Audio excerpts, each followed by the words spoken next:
the grand, silent chess game of corporate power, there is a profound misunderstanding of the pawn. It is seen as disposable, a mere foot soldier sent forth to be sacrificed.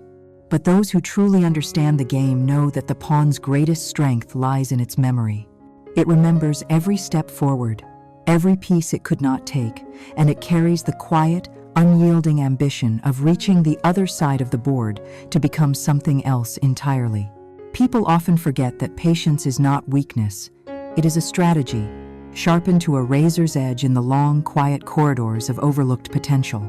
And in the sterile, air-conditioned silence of the 40th floor boardroom at Sterling Ventures, this misunderstanding was bleeding into a brutal reality for Marcus Thorne. The vote had been cast. The words, "no confidence," hung in the air, thick and suffocating, like the humidity before a storm.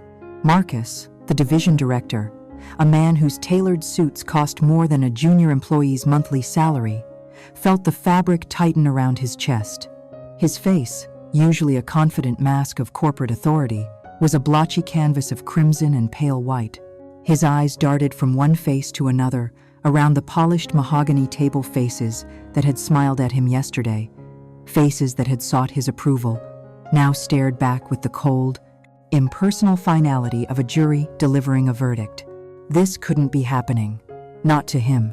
Standing by the floor-to-ceiling window, slightly apart from the executioner's circle, was Liam O'Connell.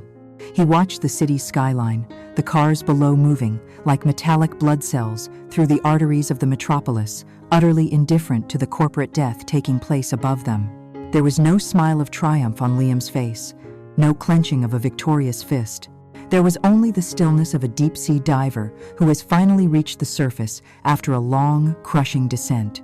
He had watched Marcus operate for 5 years, had seen him take credit, break promises, and discard talent like empty coffee cups.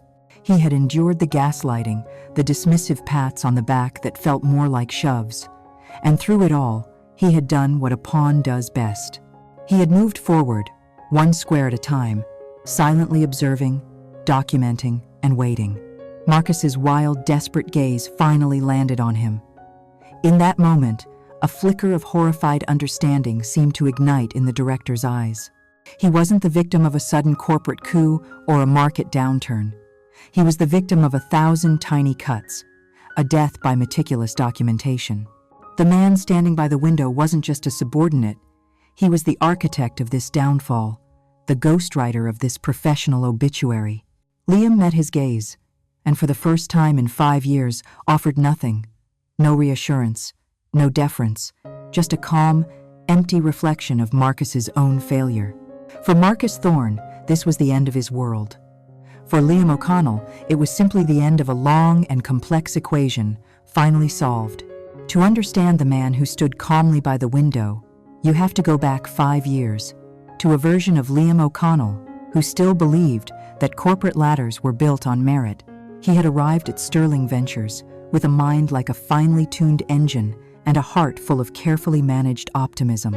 He came from a world of steel mills and worn-out work boots, a place where a man's worth was measured by the sweat on his brow and the integrity of his handshake. His father, a man whose hands were a permanent roadmap of a life of hard labor, had always told him, "Your mind is your tool, Liam.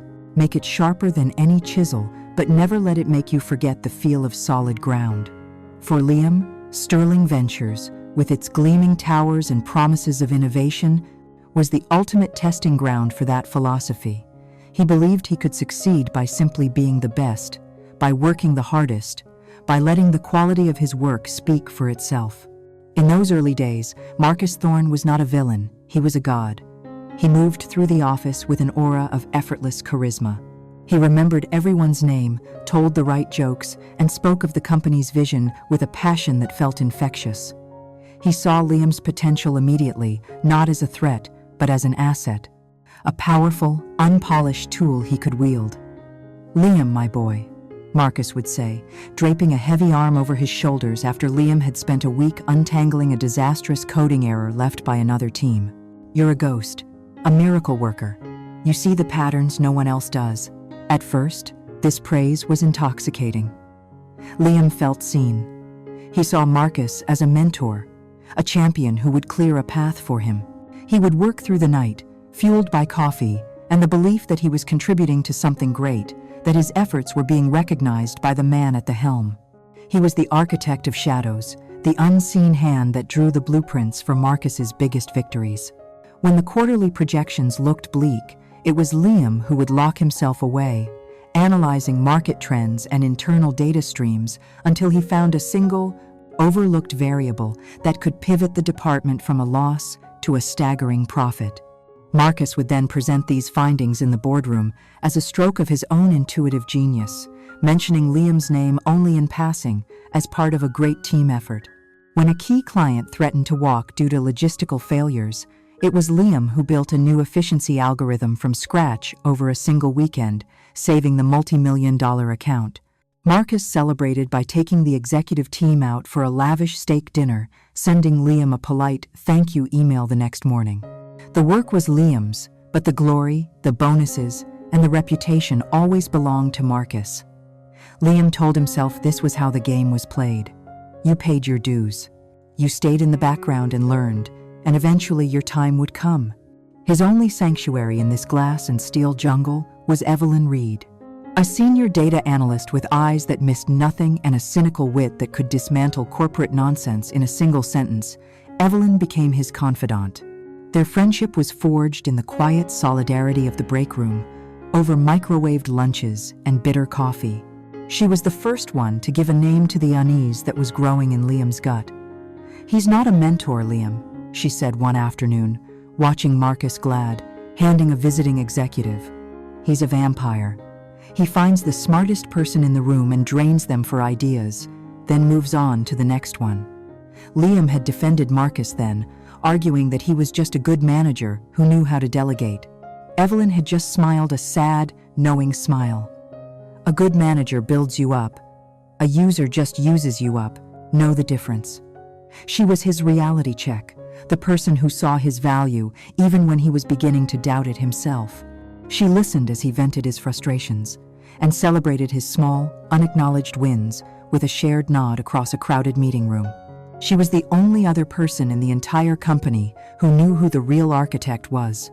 The weight of it all might have driven him to quit, to find another company where his work might be properly valued. But his motivation ran deeper than a title on a business card. It was anchored in the quiet, fading strength of his father.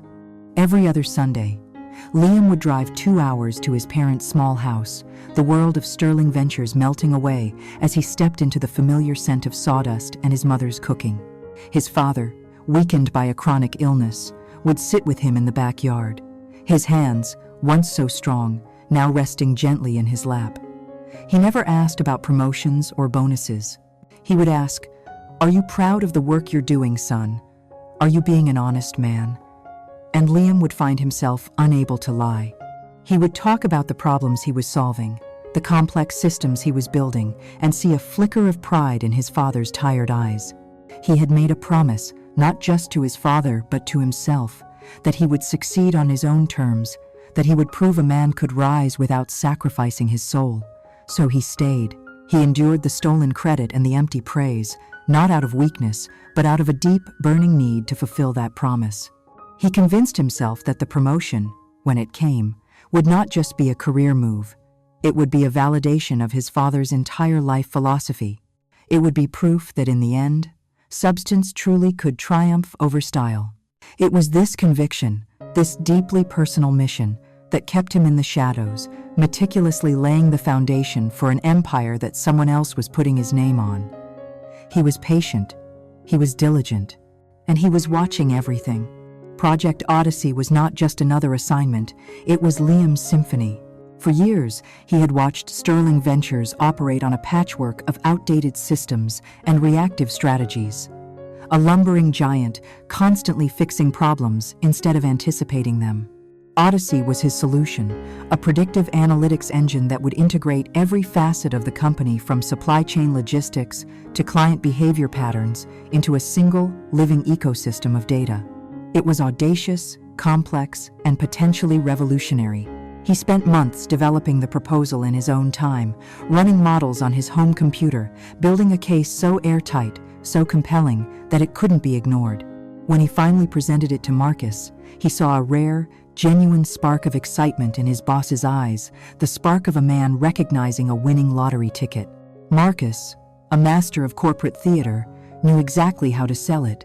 He championed Odyssey to the board, not as Liam's innovation, but as a product of his own forward-thinking leadership. Yet, he needed his architect. In the kickoff meeting for the entire division, Marcus put on a masterful performance. He spoke of a new dawn for Sterling Ventures, and then he pointed directly at Liam. "This vision," he announced, his voice booming with manufactured sincerity, "needs a master builder, and Liam O'Connell is that builder.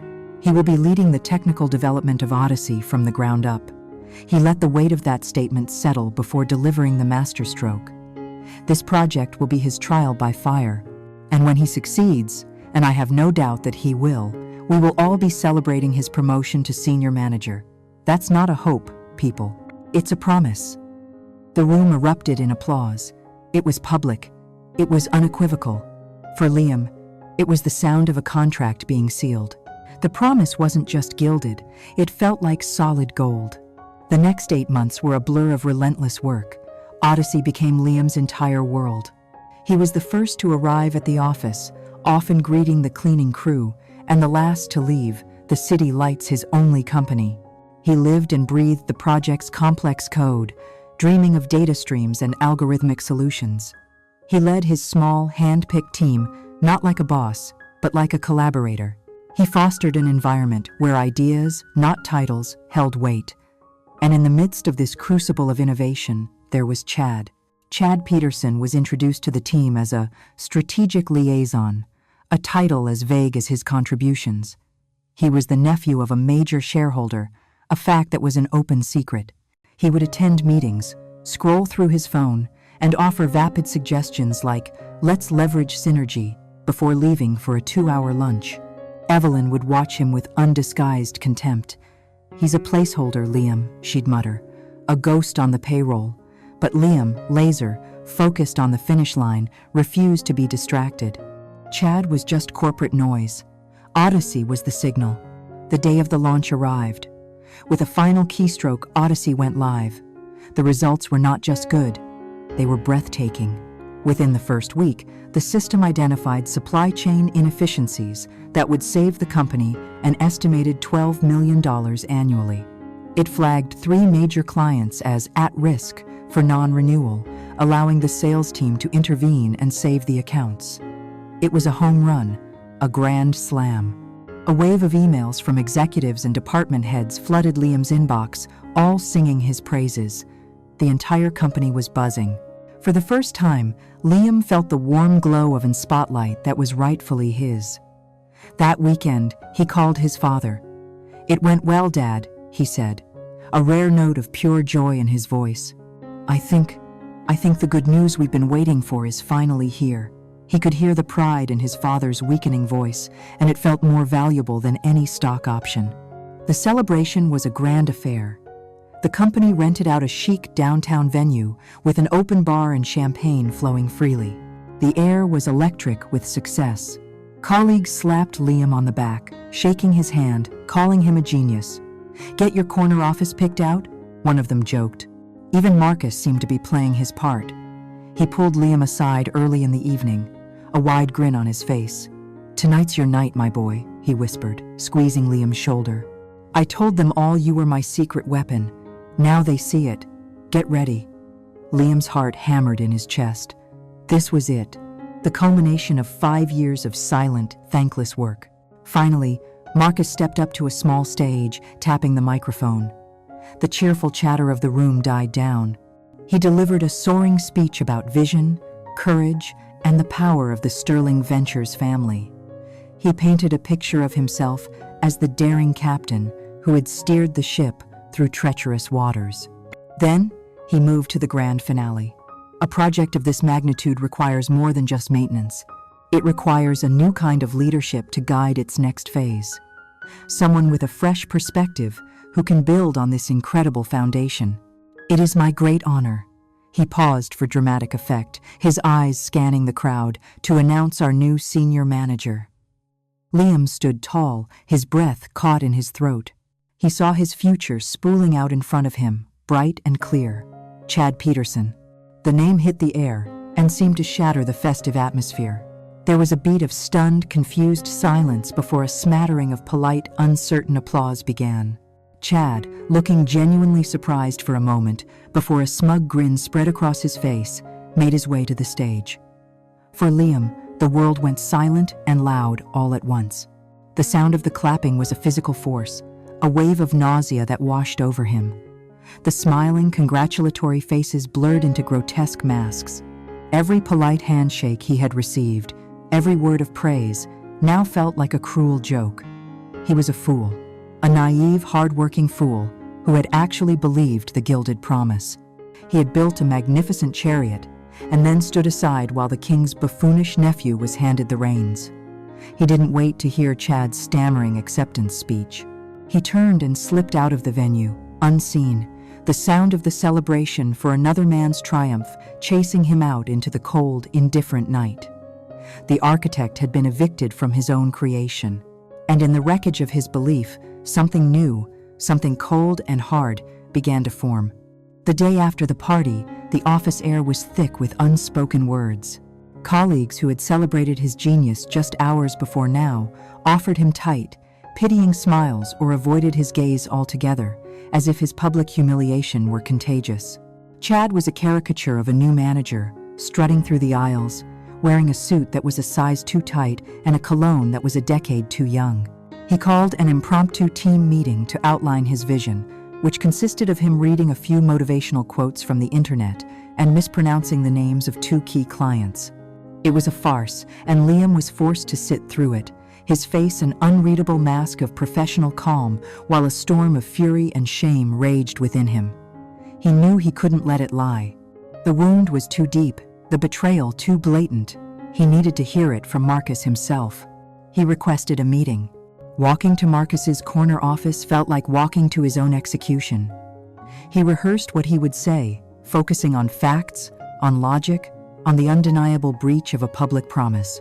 But he was preparing for a rational argument, while Marcus was preparing for a psychological war. Marcus greeted him not with defensiveness, but with an expression of deep, paternal concern.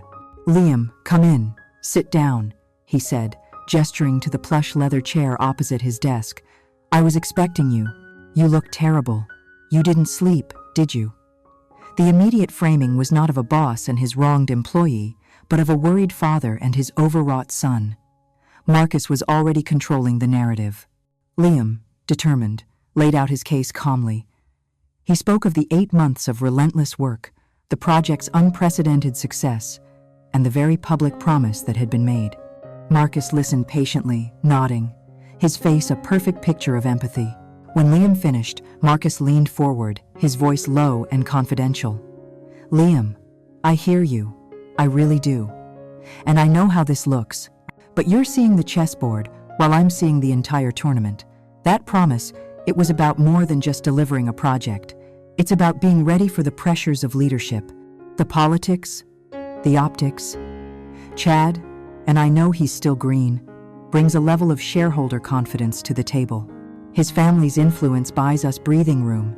It protects the Odyssey project from budget cuts. It's a political move to protect your work." Liam started to protest, but Marcus held up a hand. "You are a brilliant technician, Liam. The best I've ever seen. But you're not a politician yet. Throwing you into that role now would be feeding you to the wolves. You'd be eaten alive. In a way, I did this to protect you." It was a dizzying, masterful performance.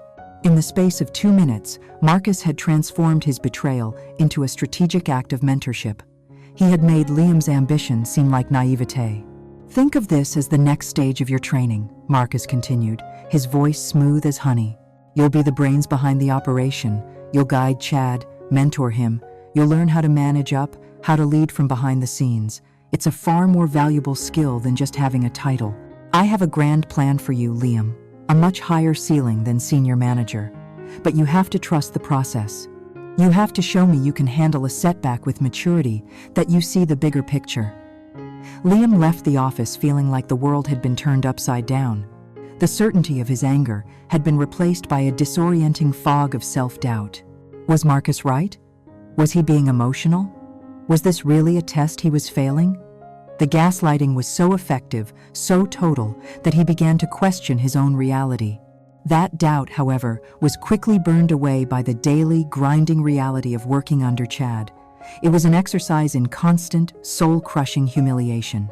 In a meeting with their most important client, Chad tried to explain Odyssey's predictive capabilities and ended up describing it like a weather forecast, confidently stating it could predict sales with 100% accuracy. Liam watched the client's face curdle with concern and had to jump in, smoothly reframing Chad's nonsense as a metaphor for the system's robust confidence intervals. He saved the meeting, and Chad later told Marcus it had been a smashing success thanks to his strong rapport with the client. A week later, a critical server crashed at 2 a.m. because Chad had demanded a cosmetic update to the user interface against the advice of the entire tech team. Chad's response was a panicked series of texts before he turned his phone off. Liam, summoned from his bed, worked with his team until sunrise, meticulously rebuilding the corrupted code, his stomach churning with coffee and rage. The next morning, Chad sent a company-wide email praising the team for their synergistic collaboration in resolving a minor technical hiccup. Liam was doing the work of a senior manager and the work of an entry-level coder, all while being managed by an idiot. His only tether to sanity remained Evelyn. They began meeting for lunch away from the office, in noisy diners where no one could overhear them. It was there that Liam could finally let the mask drop. He recounted the absurdities, the sheer incompetence, the soul-destroying injustice of it all. Evelyn didn't just offer sympathy, she offered validation. "He's playing you, Liam," she said, her voice sharp and clear, cutting through the fog of Marcus's manipulation. "He's not protecting you. He's putting you in a cage and calling it a cocoon. He needs your brain, but he can't handle your ambition, so he put a moron in charge of you to keep you pinned down." Her words were a lifeline. She confirmed that he wasn't crazy, that his anger was justified. But she also began to push him. "How long are you going to fix his messes?" she asked one day. "You are the foundation of this entire department, and you're letting them use you as a doormat." Her support was no longer just a comfort, it was becoming a whetstone, sharpening his anger from a blunt instrument of despair into a fine, pointed blade of resolve.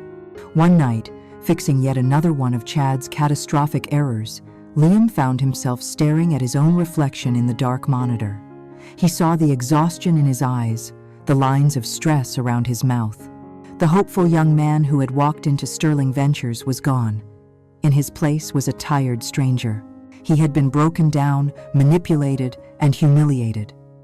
But as he stared at that reflection, he realized he wasn't broken, he was forged. He closed the coding window and opened a new, encrypted text file. He named it Project Kronos, after the god of time who devoured his own children. He didn't know yet what shape his response would take, but he knew it had to begin with the truth. The first entry was simple: the date of the Odyssey kickoff meeting, followed by a direct quote of Marcus's gilded promise. The gaslighting had tried to make him forget. This file would ensure he never did. The daily grind of quiet servitude and public humiliation had eroded Liam's resolve to its bedrock. The breaking point arrived on a Tuesday. Chad, in a stroke of what he likely considered genius, had tried to optimize a core function of the Odyssey system to impress a visiting executive. He had bypassed all protocols, made a direct change to the live code, and in doing so, created a data bottleneck so severe it threatened to corrupt the entire database. It was a 5-alarm fire.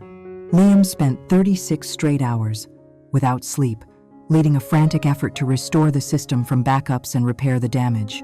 He succeeded, just minutes before the markets opened. Later that day, in a divisional town hall, Marcus lauded Chad for his proactive leadership in identifying and resolving a critical system vulnerability under immense pressure. He didn't even mention Liam's name. That night, Liam went home, poured himself a glass of whiskey, and for the first time in his professional life, updated his resume. He was done. Quitting was no longer a possibility. It was an inevitability. His promise to his father felt like a foolish, childish dream. The honest man, it seemed, was destined to be the last man standing in a burning building, while the arsonist received an award for bravery. It was in this fog of resignation that a new, unexpected variable entered the equation: Arthur Harrison. Mr. Harrison was a living fossil on the Sterling Ventures board of directors. In an era of charismatic, tech-bro CEOs, Harrison was a man of quiet tweed jackets, fountain pens, and sentences that were as economical as they were precise. He had been with the company since its inception, a guardian of its old-school values of integrity and substance. He rarely spoke in meetings, but when he did, everyone listened. He was an observer, and he had been observing the performance of Marcus's division with a growing sense of unease. The numbers were stellar, a testament to the power of the Odyssey system. But the new manager, Chad Peterson, seemed to be, in Harrison's private assessment, a blithering idiot. And the man who had actually built the system, a Mr. O'Connell, was being systematically erased from the narrative. Harrison did not believe in coincidences. Their first real interaction was as brief as it was significant. They were the only two in the elevator heading down at the end of a long day. Harrison, staring at the floor indicator, spoke without turning his head. "Mr. O'Connell, I was reviewing the Odyssey performance metrics. There's a 7-millisecond data latency when cross-referencing international logistics. Is that a server-side limitation or an inefficiency in the query protocol?" The question was so specific, so technical, it was like a secret handshake. It was a question Marcus couldn't have understood, let alone answered. Liam, startled out of his exhausted stupor, answered without hesitation, explaining the precise issue with the overseas server relay and the solution he was already developing. Harrison simply nodded. "As I suspected," he said as the elevator doors opened. "Good work." That was all. But for Liam, it was a flash of light in a dark room. He had been seen. His work, the actual substance of it, had been recognized by someone who mattered. A week later, Harrison made his next move. In a tense quarterly review meeting, Chad was fumbling a question from the chief financial officer about budget overruns in his department. Marcus was preparing to step in with his usual spin when Harrison interjected, his calm voice cutting through the room. He didn't address Marcus or Chad. He looked down the long table directly at Liam. "Mr. O'Connell," he said, his tone making it an order, not a request. "These overruns are attributed to system maintenance. Your Odyssey system was designed to reduce such costs. Can you provide the board with the root cause of this discrepancy?" All eyes turned to Liam. It was a calculated maneuver. Harrison had bypassed the entire chain of command and given Liam the floor. Trapped in the spotlight, Liam had no choice but to present the facts. The overruns were not from routine maintenance, but from the emergency repairs required after a series of unauthorized system modifications. He presented the data calmly, professionally, without laying blame. But everyone in the room knew exactly what and who he meant. He had told the truth, and he had been protected by the man who asked the question. The final piece fell into place that same week, not from the boardroom, but from the desk of Evelyn Reed. She was pulling data for a routine annual audit when she noticed something strange. She called Liam over to her cubicle late one evening, long after Marcus and Chad had gone. "Look at this," she whispered, pointing to a spreadsheet glowing on her monitor. "These are Marcus's divisional expenses for external consulting. For the last 2 years, the invoices from one specific firm are always for amounts like $9,500 or $19,750. Liam looked at her, confused. "So?" he asked. "So," she said, her eyes gleaming with discovery. "The company policy requires a secondary audit for any consulting invoice over $10,000 and a board review for any over $20,000. Every single one of these invoices is just under the trigger amount. It's either the most consistently priced consulting firm in the world, or it's a slush fund." It was the first piece of concrete evidence. This wasn't about a broken promise anymore. This was about something tangible, something that couldn't be spun or gaslit. It was a thread. And if they pulled it, Marcus's entire tapestry of lies might unravel. Liam walked back to his desk, his mind racing. The resume he had so carefully crafted was still open on his screen. He looked at it, then at the encrypted Project Kronos's file. He thought of Harrison's probing questions, of the subtle vote of confidence he had been given. He thought of Evelyn's discovery, the small damning detail hidden in plain sight. Quitting was an escape. It was surrender. But staying now felt like a strategy. He realized he had been given a new purpose. He wasn't just an overlooked employee anymore. He was the only one who knew where all the bodies were buried, because he was the one who had been forced to dig the graves.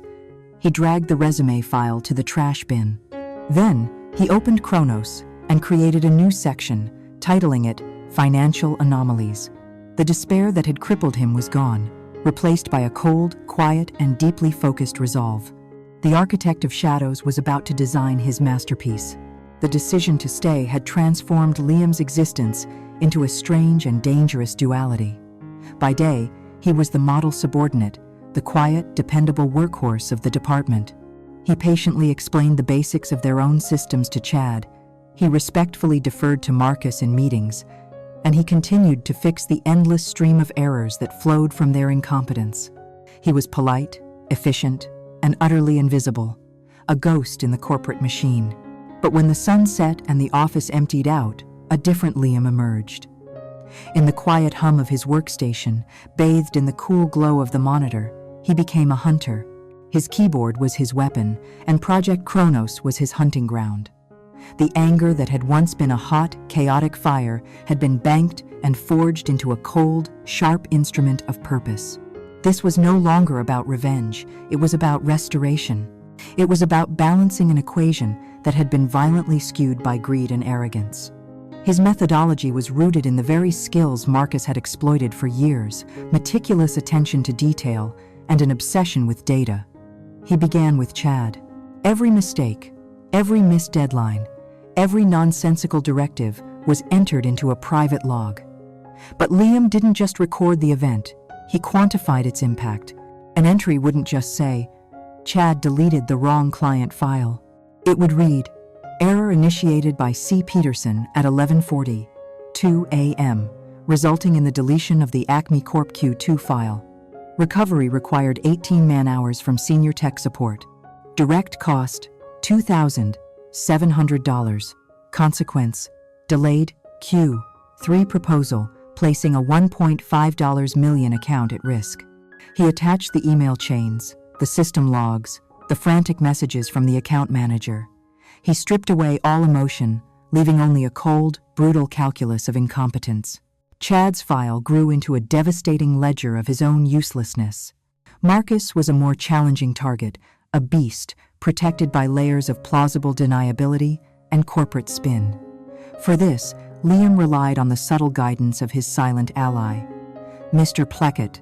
Harrison never sent an explicit instruction. His communication was an art form of corporate plausible deniability. An email would arrive in Liam's inbox with a subject line like, "Historical Curiosity." Inside, it would read, "Liam, I was in a board meeting today, and the subject of the Vanguard initiative from 2 years ago came up. My memory is hazy. Could you please compile a brief performance summary for my personal records?" Liam knew these were not requests, they were assignments. He would dive into the company's digital archives, a digital archaeologist unearthing buried failures. He discovered that the Vanguard initiative, a project Marcus had sold as a game changer, had collapsed at a loss of $7 million. The official report, signed by Marcus, blamed unforeseen market volatility. But Liam didn't stop there. He cross-referenced the project timeline with his own archived risk assessment reports from that period, reports he had sent to Marcus and which had been summarily ignored. In them, Liam had warned, with startling accuracy, of the exact market volatility that Marcus later claimed was unforeseeable. He compiled everything: the glossy initial proposal, Marcus's dismissive email responses, his own prophetic warnings, and the disastrous final report into a single, elegant PDF. It was a perfect, self-contained story of hubris and negligence.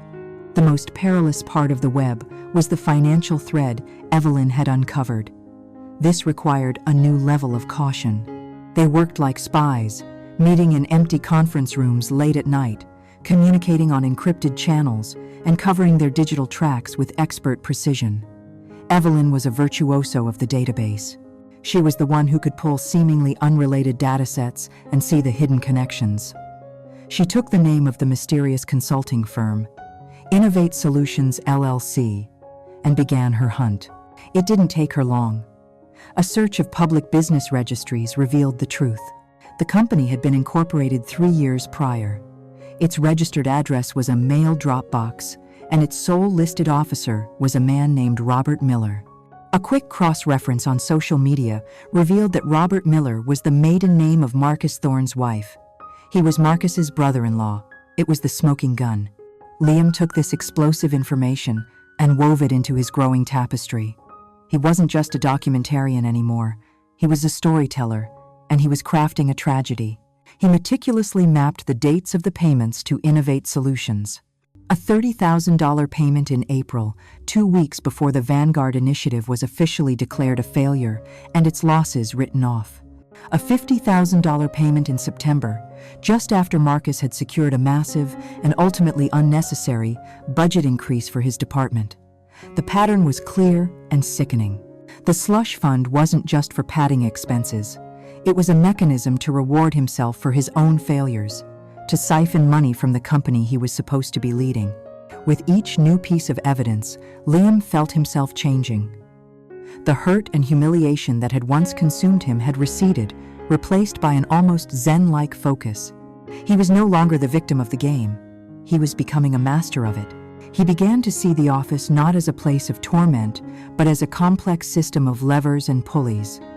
He learned to anticipate Chad's next blunder, to predict Marcus's next self-serving decision. One afternoon, Chad proudly announced he had streamlined the vendor approval process. Instead of feeling the familiar surge of dread, Liam felt a calm sense of opportunity. He quietly documented the new, flawed process, knowing it was only a matter of time before it created a new disaster, a new entry for his chronicle. The web was nearly complete. It was a beautiful, terrifying thing, woven from the threads of incompetence, arrogance, and fraud. Every strand was an undeniable fact, every connection a data point. Project Kronos was no longer a personal diary of grievances. It was a bill of indictment, a declaration of war, waiting for the perfect moment to be delivered. After months of quiet, meticulous observation, the moment Liam had been waiting for arrived, not with a whisper but with a roar. Marcus Thorne, feeling the pressure from the board to deliver a truly transformative win, needed a legacy. He needed a project so bold, so ambitious, that it would permanently etch his name into the annals of Sterling Ventures. He called it Project Chimera. It was a name that sounded mythical and powerful, but as Liam would soon discover, it was also a perfect description of the beast itself, a monstrous combination of ill-fitting parts, destined for self-destruction. In a dazzling presentation to the executive board, Marcus unveiled his vision, an AI-driven platform that could predict consumer behavior and viral trends with 95% accuracy. It was the holy grail of marketing, a promise to see the future. He used buzzwords like neural networks, psychographic deep learning, and sentiment forecasting, painting a picture of a money-printing machine that would make Sterling Ventures the undisputed leader in their industry. The board, mesmerized by the charisma and the astronomical profit projections, was seduced. They gave Marcus a blank check, a dedicated budget that dwarfed anything the company had ever invested in a single initiative. Liam sat in the back of the presentation room, a knot of ice forming in his stomach. To the executives, Chimera was a vision of the future. To Liam, a man who spoke the language of data as his mother tongue, it was utter nonsense. He had seen the preliminary data set Marcus had used to justify the project. It was a joke, a chaotic mess of social media trends and flawed market surveys, full of correlations mistaken for causations. The entire foundation of Project Chimera was quicksand, and Marcus was planning to build a skyscraper on top of it. A younger, more naive Liam would have raised his hand, would have pointed out the flaws, would have tried to save his boss from his own folly. But the man forged in the fire of betrayal knew better. You don't stop a runaway train by standing in front of it. You calmly switch the tracks and direct it towards the cliff it was already heading for. Marcus, in his hubris, made Liam the technical lead for Chimera. It was a decision born of arrogance. He needed his best builder to construct his monument, never once suspecting that the builder's true loyalty was to the laws of gravity. In the first private meeting with his own trusted technical team, Liam laid out the new rules of engagement. "Our professional duty," he said, his voice calm and steady, "is to execute the plan we have been given to the absolute best of our ability. Our second, and equally important duty, is to create a perfect, unimpeachable record of our work. We will note every risk. We will document every potential point of failure. We will be transparent. We will be diligent. And we will let the data speak for itself. We are not here to sabotage this project. We are here to build it and to build its history." His team, who had all suffered under Chad's incompetence and witnessed Liam's quiet integrity, understood the unspoken command. They were not building a monument, they were building a case file. And so, the trap was set, baited with Liam's own meticulous competence. For every reckless directive from Marcus, Liam would respond with a professional, data-backed memo of concern, creating an unassailable paper trail. The first warning came a week into development. Liam sent Marcus a detailed report, complete with charts and statistical models, titled Analysis of Source Data Integrity for Chimera AI.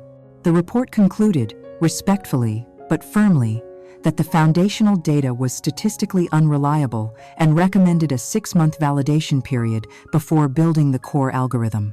Marcus's reply was a curt, one-sentence email. "We're innovators, Liam, not academics. Move forward." Liam saved the email, attached it to his report, and filed it away in Project Chronos. He then instructed his team to proceed, while also logging the exact moment they were forced to build on the flawed data. The second warning came a month later. Liam's team had built a simulation model based on Marcus's optimistic projections. The result was a bloodbath. The model predicted that Project Chimera would burn through its entire initial budget in 9 months, with a 78% chance of having no viable product to show for it. Liam wrote a formal memorandum, suggesting a more conservative, phased rollout to mitigate the catastrophic financial risk. He sent it not only to Marcus but also, as per standard protocol for projects of this size, carbon copied the Chief Financial Officer's office. In the next team meeting, Marcus publicly belittled the memo as an example of a fear-based mindset that stifles innovation. The CFO, however, was now on record as having received the warning. Another strand of the web was pulled taut. The final, most damning piece of the trap was sprung when Marcus and Chad decided to pre-sell the Chimera concept to their biggest client. Before the meeting, Liam prepared a 2-page brief for them, clearly outlining the system's current limitations and listing the specific promises they could not yet make. He explicitly warned against guaranteeing the 95% accuracy rate. He sent the brief via email, creating a time-stamped record. He then watched, with a kind of detached horror, as Marcus, in the client meeting, not only guaranteed the 95% accuracy rate, but rounded it up to 99% for good measure. Liam, who was present to answer technical questions, simply kept his mouth shut. His email had already said everything that needed to be said. He was no longer a participant in the deception, he was its official record keeper. Marcus, completely blind to the web being woven around him, saw Liam's constant documented warnings as mere insubordination, the grumblings of a low-level thinker who couldn't grasp his genius. The more Liam cautioned, the more recklessly Marcus pushed forward, pouring more money, more resources, and more of his own reputation into the project. He was like a gambler on a losing streak, doubling down again and again, absolutely certain the next card would be the one to save him. The Chimera prototype was eventually completed. It was beautiful. The user interface was sleek, the graphics were dazzling, and the presentations made it look like a miracle of modern technology. But Liam knew it was a Trojan horse, a magnificent, hollow structure wheeled into the heart of Marcus's career. Inside its beautiful shell, it carried a silent army of facts, data, and documented warnings, just waiting for the moment to emerge and burn the city to the ground. With the Trojan horse built and wheeled into the center of the corporate citadel, Liam's role shifted from architect to diplomat. He possessed a devastating arsenal of evidence in Project Kronos, but evidence is only powerful if it is seen by the right people at the right time. A direct attack would be professional suicide. He would be dismissed as a disgruntled employee, and his data would be buried as the product of a personal vendetta. He needed allies, but he couldn't ask for them. He had to create them, not through persuasion, but through the subtle, powerful art of planting seeds. He needed to launch a whisper campaign, an offensive so quiet that its targets would believe the rebellion was their own idea. His strategy was simple and brilliant. He would use Project Chimera, Marcus's great obsession, as his cover. The project was so large and integrated that it gave him the perfect excuse to interact with the heads of other departments. He wasn't a whistleblower. He was just a diligent technical lead doing his cross-functional due diligence. He identified his targets with the precision of a master strategist: Sarah in logistics, a pragmatist who worshipped efficiency; John in sales, a charismatic leader terrified of overpromising and underdelivering; and Maria in human resources, a shrewd observer who was growing weary of the cultural rot spreading from Marcus's division. Each of them had been burned by Marcus's ego before, and each of them held a key to his eventual downfall. His first move was on Sarah. He scheduled a meeting with her under the guise of needing to refine Chimera's predictive models for supply chain futures. He opened the meeting with pleasantries, then pulled up a series of graphs on the conference room monitor. "Sarah, I'm hoping you can help me make sense of something my models are spitting out," he began, his tone one of genuine confusion. "This first graph shows the projected cost savings from the Odyssey efficiency protocols we worked on. You can see here, it was projecting a steady 10% reduction in shipping overhead this quarter." He then clicked to the next slide, a graph showing a stark, upward climbing red line. "But this is the actual data. Our costs haven't gone down. They've gone up by 15%. The divergence point seems to be..." He paused, feigning a moment of discovery. "Right here, when the new manual override directives were implemented. Does that sound right to you? I just need to make sure Chimera is learning from the most accurate data." He never once said Marcus's name. He didn't have to. Sarah stared at the screen, her knuckles white as she gripped her pen. She remembered fighting those directives, remembered being overruled by Marcus, who called her methods old-fashioned. Liam had just handed her a multi-million-dollar invoice for Marcus's arrogance, and he had done it while asking for her help. She was no longer just annoyed with Marcus. She was now armed with data that proved his incompetence was costing her department dearly. His approach with John in sales was more subtle, a casual conversation ambushed by the coffee machine. He caught John between meetings, a tired look on his face. "John, great to see you," Liam said with a warm but professional smile. "I hear the Apex client pitch for Chimera went incredibly well. Marcus told us you really knocked it out of the park." He let John enjoy the compliment for a beat before delivering the payload. "My team and I are just working overtime to make sure the tech lives up to that 99% accuracy promise. It's a huge promise to make at this stage, but Marcus is confident, and your team must be thrilled to have that kind of firepower to close a deal. It's going to be a game changer." He delivered the words like a cheerleader, but to a seasoned sales leader like John, they sounded like a funeral dirge. John knew that the only thing worse than not having a product to sell was selling a lie. A 99% promise on a brand new technology was not firepower. It was a landmine planted directly under his client relationships and his team's commissions. Liam had just made Marcus's reckless promise John's personal nightmare. He walked away from the coffee machine with a new, deep-seated anxiety about Project Chimera and a growing distrust of the man selling it as a sure thing. For Maria in HR, Liam used the most impersonal and therefore the most damning approach, a simple, official data request. He sent her a formal email with the subject line, "Request for divisional attrition statistics for project staffing models." In the body, he politely requested a report on employee turnover rates within his division over the past 12 months, explaining that it was essential for projecting future staffing needs for Chimera's expansion. The data she sent back was exactly what he expected: a dramatic spike in resignations among high-performing employees with 2 to 4 years of experience, a spike that began the exact month Chad Peterson had been promoted. Liam replied to her email simply, "Thank you, Maria. This data is very insightful. The talent drain is more significant than I had anticipated. I will adjust my models accordingly." He didn't connect the dots. He didn't mention Chad's name. He just held up a mirror to the data she already had. Maria, who dealt with the expensive and frustrating reality of replacing good people, could draw her own conclusions about what or who was poisoning the well in Marcus's division. The whispers had been sent out. Liam had not raised a single direct accusation, yet he had successfully planted seeds of doubt and armed 3 powerful department heads with factual, data-driven reasons to question Marcus Thorne's leadership. A subtle shift began to occur in the corporate climate. In executive meetings, Sarah started asking hard, specific questions about budget allocations for logistics. John began insisting on technical validation documents before his team would draft any new client contracts related to Chimera. And Maria, citing alarming turnover rates, scheduled a divisional health assessment with Marcus's own superior. Marcus, blinded by the glow of his impending triumph, saw these as disconnected annoyances, bureaucratic headwinds to be brushed aside.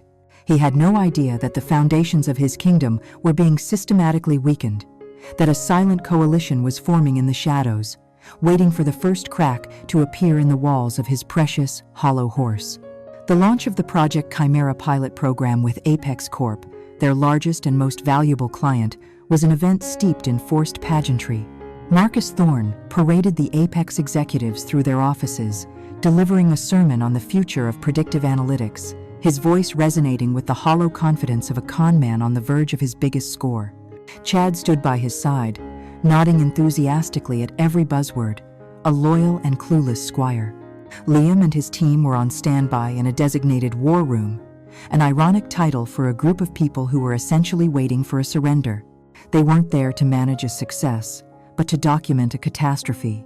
Liam sat before a bank of monitors, his face calm, feeling like a seismologist watching the needle jump, knowing the earthquake was no longer a probability, but a certainty just seconds away. The earthquake hit precisely 48 hours later. Chimera, unleashed upon Apex Corp's real-world data, did not just fail. It failed with a spectacular, almost poetic, incompetence. The AI, built on Marcus's foundation of flawed data, began issuing a series of disastrous recommendations. It confidently predicted a massive surge in demand for neon-colored athleisure wear, prompting Apex to invest millions in new inventory that now sat untouched in warehouses. It misidentified their core customer demographic, leading to a cringeworthy marketing campaign aimed at teenagers that alienated their loyal, middle-aged clientele. The final, fatal blow came when the system flagged a loyal, 30-year client as a high-risk churner, automatically sending them an insulting, low-ball offer to retain their business. It was a digital apocalypse. The ensuing conference call with the CEO of Apex Corp was a bloodbath. Marcus, caught completely off guard, tried to deploy his usual cocktail of charm and corporate spin, calling the issues first-mover challenges and beta-phase anomalies. Chad, trying to help, chimed in that they would synergize a more robust solution, a sentence so meaningless it drew an audible groan from the Apex side of the call. The Apex CEO, a woman with a reputation for surgical precision in her business dealings, was not amused. "Mr. Thorne," she said, her voice dangerously calm, "your crystal ball has not only failed, it has set our business on fire. We are pulling out of the pilot program, effective immediately. Our legal team will be in touch regarding the significant damages incurred based on what I can only now describe as fraudulent claims. Do not contact us again." The line went dead, leaving a silence in the room more terrifying than any shouting match. The news ripped through Sterling Ventures like a shockwave. Rumors of the Apex disaster, a client that represented nearly 15% of the company's revenue, tanked the stock price by 8 points in a single afternoon. The board members, who had been promised a golden goose, were now staring at a multi-million-dollar write-off and a public relations nightmare. The seeds of dissent Liam had so carefully planted began to sprout. Sarah from logistics sent a company-wide email demanding to know how this would impact her already strained quarterly budget. John from sales called an emergency meeting with his terrified team, who were now facing a wave of distrust from their other clients. The whispers had become a roar of panicked, angry voices, and they were all directed at one man. Marcus, cornered and desperate, did what all tyrants do when their reign is collapsing. He looked for a traitor to burn at the stake. He called an emergency meeting with his own boss, several other key executives, and Liam. He walked into the room, his face a mask of righteous fury, and immediately launched his attack. The vision for Chimera was sound, he bellowed, his voice echoing off the glass walls. The strategy was, and is, brilliant. This failure is not one of leadership, it is a failure of execution. The technical team, led by Mr. O'Connell, provided us with a broken, flawed, and fundamentally unstable product. They were in over their heads, they failed to meet the specifications, and their incompetence has cost this company dearly. They let us all down. He pointed a shaking finger at Liam, casting him as the scapegoat, the saboteur who had brought down their glorious temple. All eyes turned to Liam. He felt the weight of their stares, the expectation that he would crumble, argue, or make excuses. Instead, he took a slow breath and met Marcus's enraged gaze with an unnerving calm. When he spoke, his voice was steady, devoid of emotion, the voice of a man simply stating facts. "I understand the disappointment," he began, letting the simple words hang in the air. "The technical team is, of course, devastated by the outcome with Apex Corp. However, the assertion that the failure was due to execution is not supported by the project data." He paused, then calmly picked up a remote for the room's projector. "If I may," he said, not waiting for permission. He projected his laptop screen onto the large wall. The first document that appeared was his memo from May, sent to Marcus and the CFO. He used a laser pointer to highlight a sentence. "As you can see here, my team's simulation model predicted, and I quote, a 78% probability of catastrophic failure if deployed without a 6-month data validation period. My recommendation to delay the pilot was, as you know, overruled." He clicked to the next slide. An email chain. "This is the email from the 3rd of June, sent to you and Chad, in which I explicitly advised that guaranteeing any accuracy rate above 60% would be technically indefensible. The decision was made to promise 99% instead." He clicked one last time. "And this, finally, is the system log from the Apex client's marketing campaign failure. The disastrous recommendation was not a bug. It was the AI performing exactly as designed, based on the flawed source data we were directed to use." Ho! The room was utterly silent. Liam hadn't raised his voice. He hadn't accused or attacked.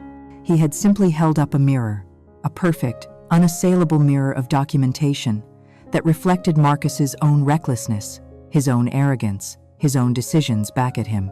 He had brought the receipts. Marcus stood there, speechless, his face draining of all color. He had tried to sacrifice his scapegoat, only to find the goat had built an indestructible shield out of his own words. The fault line had finally fractured, and the chasm that opened up was swallowing Marcus whole. The emergency board meeting was convened in the Olympus room, a name dripping with an irony that was lost on no one present. It was a cold, sterile space on the highest floor, designed to make mortals feel small.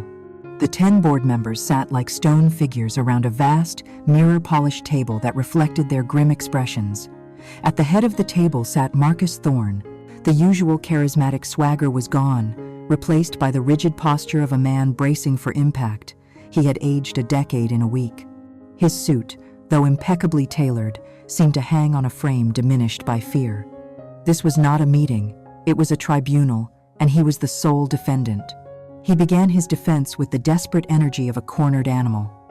It was a final, masterful performance of delusion and deflection. He presented a newly compiled report on Project Chimera, a document filled with charts that sloped optimistically upwards and data that had been so heavily manipulated it was practically fiction. He spoke of unprecedented market headwinds and a uniquely challenging client relationship with Apex Corp. He painted a picture of a valiant effort sabotaged by forces beyond his control. He even attempted to subtly poison the well against the evidence he knew was coming.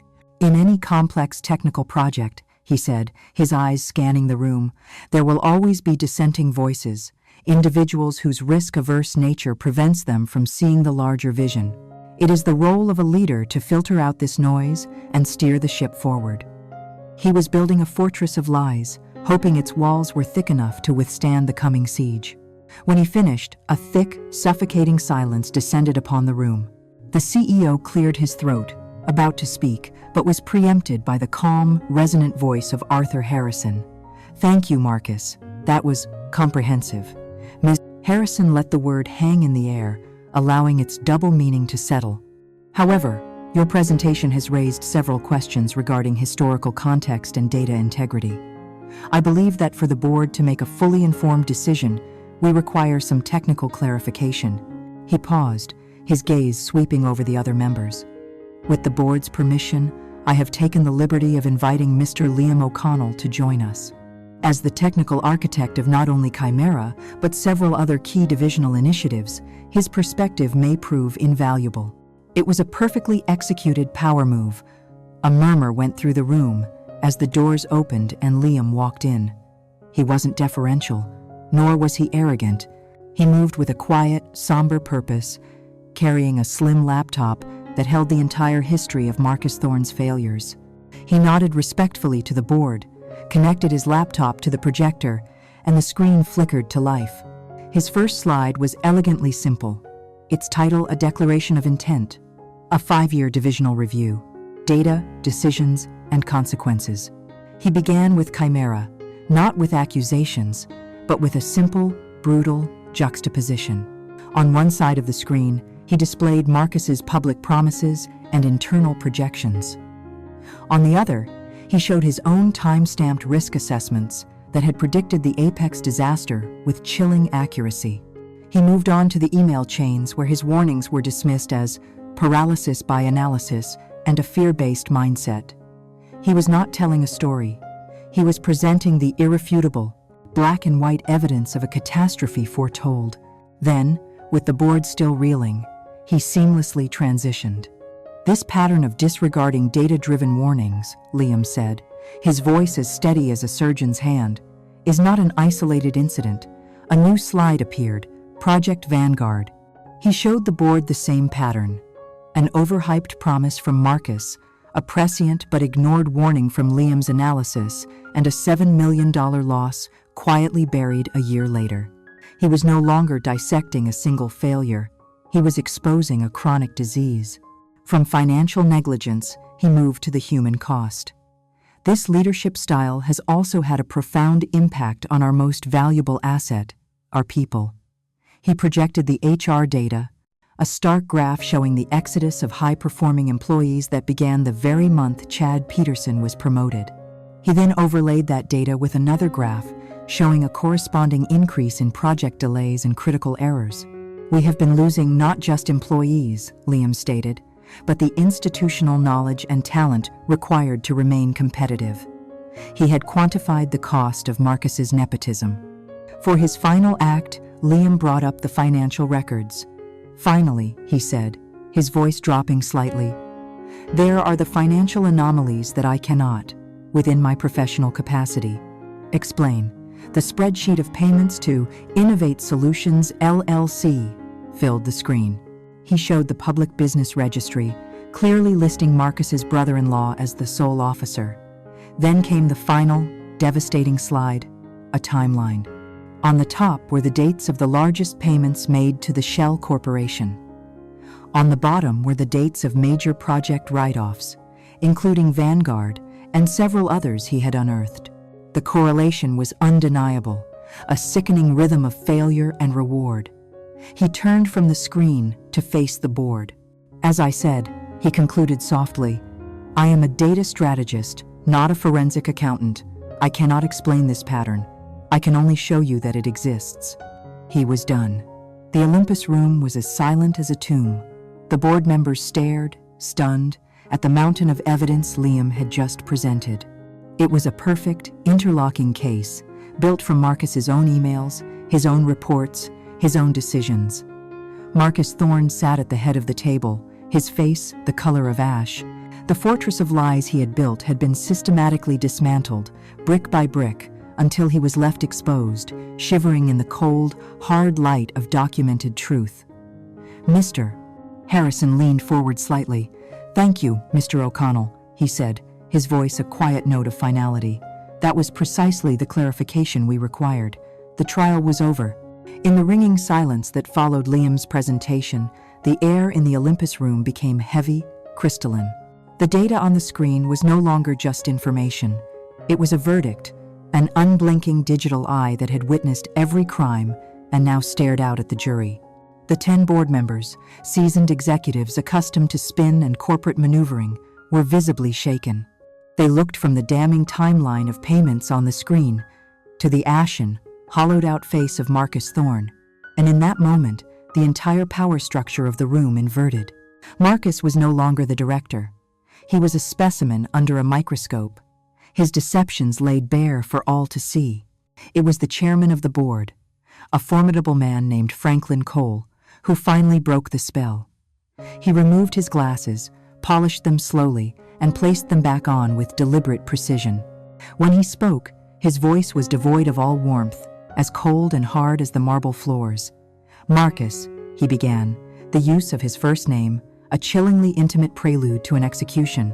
"For the past 5 years, this board has placed its trust in your leadership. We have allocated significant capital based on your projections. We have defended your strategies. Today, we have been presented with evidence, not of a single mistake, not of an unfortunate miscalculation, but of a deep and sustained pattern of gross negligence, willful deception, and what appears to be, at best, a catastrophic lack of judgment regarding fiscal and ethical boundaries." Each word was a hammer blow, dismantling what little was left of Marcus's authority. "Therefore," Cole continued, his voice unwavering, "I call for a formal vote of no confidence in the leadership of Marcus Thorne as division director." He did not need to ask for a second. Hands shot up around the table. "All in favor," Cole stated. A mere formality. One by one, the voices came, a chorus of doom for the man at the end of the table. "I. Each affirmation was a shovel of dirt on his corporate coffin. It was unanimous. Cole looked at Marcus. "Marcus Thorne, your position as an officer of this company is terminated, effective immediately. Please surrender your security credentials. You will be escorted from the building." The finality of the sentence seemed to snap something inside Marcus. The mask of the charismatic leader, which had been cracking for an hour, now shattered completely. He shot to his feet, his chair scraping violently against the floor. "No!" he choked out, his voice a ragged gasp. "You can't do this. This is a setup, a mutiny." His wild eyes landed on Liam, who had remained standing quietly by the projector. He did this, a bitter, jealous little subordinate who couldn't handle the pressure. He twisted everything. He then turned back to the board, his voice pleading, pathetic. "Frank Arthur, we've known each other for 20 years. You know me. I built this division. Everything I did for this company." His tirade dissolved into incoherent stammering as 2 discreet but firm security guards entered the room. As they gently took his arms, the fight went out of him, replaced by a sudden, crushing deadweight of defeat. The powerful, charismatic Marcus Thorne did not walk out of the Olympus room. He was led out, a deflated, broken man, his final, humiliating exit punctuated by the soft click of the closing door. A heavy silence returned, this time filled with the urgency of the crisis he had left behind. The CEO, a man named Reynolds, spoke into the void. "We have a catastrophe. Chimera is a toxic asset. Our largest client has not only walked but is threatening litigation, and the division is now without a leader. Morale must be at absolute zero. We need to install a new director, someone who can stop the bleeding, restore confidence, and begin the salvage operation. Now, It was then that Arthur Harrison, who had observed the entire execution with a quiet, steady gaze, finally played his endgame. He stood, commanding the attention of the entire room. "Gentlemen," he began, his voice calm and authoritative, "for the past hour, we have been given a very clear demonstration of 2 opposing philosophies. One of leadership built on ego, deception, and reckless gambles. The other, on integrity, unimpeachable data, and a quiet competence that has been systematically overlooked. He gestured subtly towards Liam. The first philosophy has brought us to this crisis. The second has just provided us with the unvarnished truth necessary to navigate our way out of it. This division does not need another salesman right now. It does not need a politician. It needs an architect. It needs a strategist who understands every bolt and wire of the systems he is now charged with repairing. It needs a leader who has already demonstrated the courage to prioritize truth over comfort. I nominate Liam O'Connell for the position of Interim Division Director, effective immediately. The logic was flawless, the timing impeccable. The board members, raw from the betrayal and desperate for a safe harbor, saw the undeniable wisdom in Harrison's words. They had just witnessed Liam's mind in action. It was sharp, honest, and brilliant. The CEO didn't hesitate. A motion has been made to appoint Mr. O'Connell as Interim Division Director. All in favor? The response was immediate, a series of firm, decisive ayes from around the table. There was no debate, no hesitation. The vote was unanimous. The CEO turned to Liam, who had watched this sudden turn of events with a calm but racing heart. Mr. O'Connell, the board has placed its confidence in you. Do you accept this position? Liam looked across the polished table at the powerful faces that, for 5 years, had been nothing more than names on an organizational chart. He thought of his promise to his father, a promise to succeed with honor. He thought of the long nights, the stolen credit, the quiet dignity of his work. This wasn't just a victory, it was justice, a deep, resonant justice that settled into his very bones. He met the CEO's gaze and, for the first time in that room, spoke not as a subordinate, but as a leader. Yes, he said, his voice clear and strong. I accept. The king was dead. The quiet pawn who had patiently crossed the entire board had just become the king. The corner office on the 40th floor felt like a foreign country. It was larger than Liam's first apartment, with a sprawling mahogany desk and a view that swallowed the city whole. For 5 years, this had been the seat of power, the source of his torment. Now, it was his. The scent of Marcus's expensive, cloying cologne still lingered faintly in the air, a ghost of the vanquished regime. He ran his hand over the cool leather of the executive chair, the throne he had won not through ambition, but through a relentless pursuit of truth. He stood at the vast window, watching the river of headlights below, and felt a profound, quiet sense of justice. It was a clean feeling, sharp and pure. He had done it. He had exposed the rot, honored his father's belief in honest work, and restored a semblance of order to his small corner of the world. The war, he thought, was finally over. The soft click of the door opening brought him back. It was Evelyn, a triumphant, beaming smile on her face. She held a bottle of vintage champagne and 2 crystal flutes. I thought the new king might be thirsty, she said, her voice full of warmth and shared victory. She popped the cork with a celebratory flourish, the sound echoing in the cavernous office. They touched glasses, the crystal chiming like a small bell of freedom. To the architect, she toasted, her eyes sparkling. The man who drew the blueprints for the most satisfying corporate implosion in history. They laughed, the sound genuine and easy. They were comrades, 2 soldiers who had fought a long, brutal war in the trenches and had emerged, against all odds, victorious. They talked about the stunned faces on the board, about Chad's inevitable transfer to a non-existent branch in the Arctic, and about Marcus's pathetic, sputtering exit. It was a perfect moment, the catharsis he had earned. As they refilled their glasses, Evelyn leaned against the desk, a thoughtful expression on her face. You know, she said, her tone casual, almost offhand, the easy part is finally over. Liam looked at her, a slight frown touching his brow. The easy part? Evelyn, that was the hardest thing I've ever done. She smiled, a patient, slightly condescending smile he'd never seen before. Oh, Liam, of course it was hard. But Marcus was a loud, arrogant, predictable fool. He was a cancer, yes, but a benign one. We just had to cut him out. She took a slow sip of her champagne, her eyes drifting towards the powerful men and women in the framed photos on Marcus's old credenza. "The real problem," she continued, her voice losing its celebratory warmth and taking on a cold, clinical edge, "is the systemic disease, the old guard, the ones who let him get away with it for so long." Liam felt a chill that had nothing to do with the air conditioning. "What are you talking about? Harrison just saved us. He put me in this chair." Evelyn's laugh this time was short and sharp, completely devoid of humor. "Harrison put you in this chair because he thinks you're a grateful, loyal soldier who will protect the status quo. He thinks you're his puppet. He has no idea that you were my weapon." She put her glass down and picked up her laptop from the visitor's chair. She opened it and turned the screen towards him. "Marcus was a symptom," she said. "Arthur Harrison, Franklin Cole, the entire old boys club on that board. They are the disease, and it's time to cure it."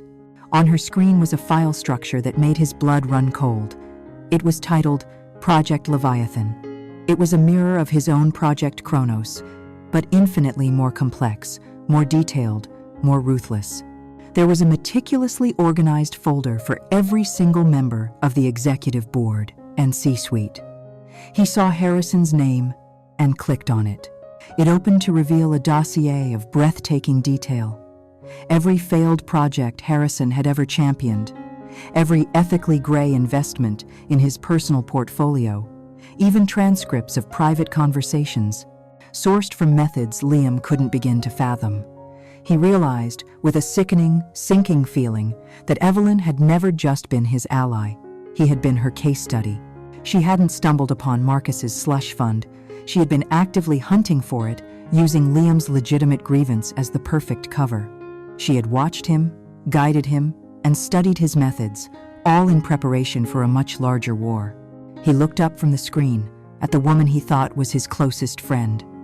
The warm, witty, supportive Evelyn was gone. In her place was a stranger with the cold, ambitious eyes of a predator. "The CEO position has a nice ring to it, don't you think?" she said softly. "And with you running this division and me having this leverage, the transition could be remarkably smooth." In that moment, Liam understood the terrifying truth. He had not been the master of his own fate. He was the queen in a chess game. He never knew he was playing the most powerful piece, the one who delivered the final, devastating checkmate, but a piece nonetheless, moved by a hidden hand with a far grander, more terrifying ambition. He had escaped a corrupt king only to find he had handed the keys to the kingdom to a ruthless empress. His great victory now felt like nothing more than the first casualty in a new and far more dangerous war. In the world of glass towers and silent betrayals, you must never underestimate the quiet ones who have endured for too long. But be warned, and never fully trust the ally who stands beside you in the shadows. For sometimes, they are not helping you light a candle. They are simply using your fire to burn the entire world down, so they can rebuild it in their own image. Liam O'Connell had won his throne. But what does a good man do when he realizes his victory was engineered by a monster? What happens now? Let us know what you think in the comments, and join us again for the next story.